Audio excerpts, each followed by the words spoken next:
Welcome back to The Explainer. So, you're a parent, right? When your kid gets sick, your absolute first instinct is probably to fix it and fix it fast. But what if I told you the single most powerful remedy out there isn't sitting in your medicine cabinet at all? Let's be real. When sickness strikes, our minds naturally race straight to the pharmacy aisle. We're thinking fever reducers, cough syrups, antibiotics, the whole shebang. But as we'll see, the actual biological priority, it's something we massively underestimate. It's just simple hydration. Okay, so to really grasp why hydration is the absolute undisputed champion of sick days, we've got to look under the hood at what's happening biologically. When a kid catches a viral infection, their body doesn't just feel lousy. It literally starts leaking fluids continuously. We're talking about a steady, nonstop drain of their water reserves. And since this fluid loss is pretty much invisible, it creates this hidden, dangerous deficit that can totally sneak up on you if you aren't paying close attention. You might be wondering, how are they losing all this water? Well, it's not just about them refusing a drink. Every single breath your child takes is carrying precious moisture right out of their body. Throw a fever into the mix, that fluid loss hits the gas pedal. Then, think about a stuffed up nose. When they can't breathe through their nose, they naturally start mouth breathing, which just aggressively dries out those airways. And on top of all that, sweating out a fever increases the loss even more. It is quite literally a perfect storm for dehydration. And here is where things get kinda scary, setting off a really dangerous physiological domino effect. It starts with the virus and the fever, right? That leads to the continuous fluid loss we just talked about. As the body dehydrates, the blood actually loses water and becomes much more concentrated. And here's the kicker. When the blood thickens up, the body's mucus thickens right along with it. That thick, stubborn mucus is exactly what dramatically raises the risk of severe complications, like bronchitis and pneumonia. So if there is one incredibly simple mechanical rule of thumb I want you to remember from this, it's this.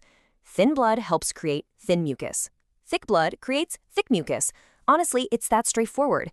By just making sure your kid is getting enough fluids, you're actively ensuring their blood stays properly diluted. And that keeps their mucus thin, runny, and super easy for their body to just clear right out of the nose, throat, and airways.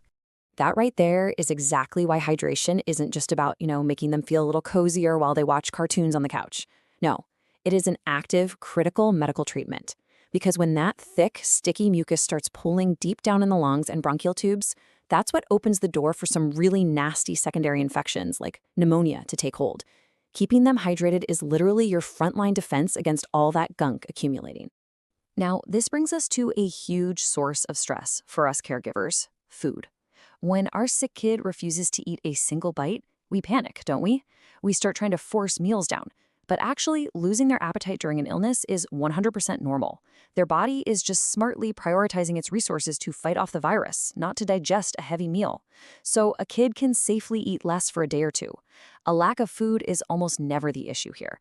But a lack of fluids, that absolutely is. The big takeaway is to drop the anxiety over food and put all your energy into encouraging fluids. Which brings us to the million-dollar question. You're up at 2 a.m. with a miserable kid, wondering, how do I actually know if they're drinking enough? Are my hydration efforts actually working? I mean, you need real, reliable metrics here, not just late-night guesswork. Well, here is what you need to watch out for. The absolute simplest, most rock-solid indicator of success is urination. As a general rule, a kid should be peeing at least every few hours. If those bathroom trips or wet diapers suddenly become really infrequent, that's your first big red flag. Also, take a quick peek inside their mouth. Does their tongue have a dry appearance? And finally, keep an eye on their energy levels. Sure, it's normal to be sleepy when you're sick, but if you're seeing a really heavy, increasing lethargy, dehydration might be actively setting in. Okay, so what exactly should you be pouring into their cup? The answer from the documentary we're exploring today is honestly such a relief. Ready? The absolute perfect beverage is simply whichever one your miserable, sick child is actually willing to swallow. That's it. This is definitely not the time to fight a battle over the ultimate healthy green smoothie. It's all about functional hydration right now. And your options are surprisingly broad here. Water is fantastic, obviously, but diluted fruit juice works absolute wonders too. You could try homemade fruit compotes, over-the-counter electrolyte solutions, or oral rehydration drinks. And a quick note for the little ones, breast milk is incredible because it does double duty as both fluid and food. So whether they're begging for a specific juice box or a neon sports drink, just remember that perfection is way less important than simply getting those liquids into their system. Now, here is a really fascinating pro tip about the temperature of those drinks, especially if your kid is battling a fever. You actually want to keep those fluids as close to body temperature as possible. Why?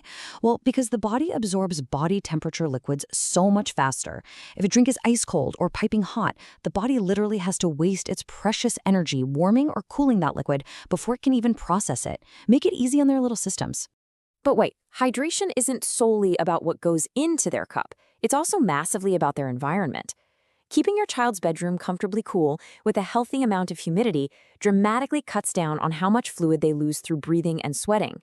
Our instinct is usually to bundle a shivering, sick kid up in a super warm, overheated room, right? But that overheated air can actually spike their dehydration and make their symptoms significantly worse. So keep it comfortably cool and definitely avoid that excessively dry air. Let's be totally honest for a second, though, about the messy realities of parenting. What in the world do you do when you're facing the ultimate boss battle? A stubborn toddler who feels awful, clamps their mouth tightly shut, and just flat out refuses the cup entirely. We've all been there.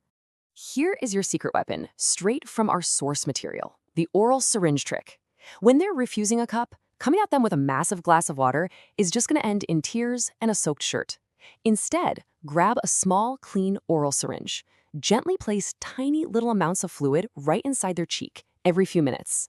By pacing it out like that, literally just a few teaspoons at a time, they'll almost always just swallow it naturally without putting up a fight. Small amounts given frequently. That is your absolute key to victory here. All right, let's quickly summarize our actionable game plan. Keep their room comfortably cool and humid. Don't stress yourself out by forcing them to eat. Instead, actively push whatever fluids they're willing to take. Keep a really close eye on how often they're peeing to catch any signs of dehydration, and most importantly, just give their body the time it needs to recover. If you support them properly, most uncomplicated viral infections will naturally clear up on their own in a few days. Which leads us perfectly to this incredibly powerful takeaway. Sometimes the most effective treatment is not found in a medicine cabinet. It's found in a cup of water. I mean, wow, that really reframes how we look at caring for our kids, doesn't it? We spend so much energy hunting for a miracle medicine when the absolute most critical support their body needs to keep the blood thin, the mucus clear, and the lungs safe is literally flowing right out of the kitchen tap. So, keeping all this biological domino effect stuff in mind from today's explainer, I want to leave you with one final question. What small, practical change will you confidently make the next time your child wakes up with a fever? How are you going to shift your focus away from that medicine cabinet and toward the water cup? Just remember the science of hydration, trust the process, and keep those fluids flowing. Thanks so much for joining me for this explainer, and I hope this knowledge totally empowers you the next time a sick day rolls around.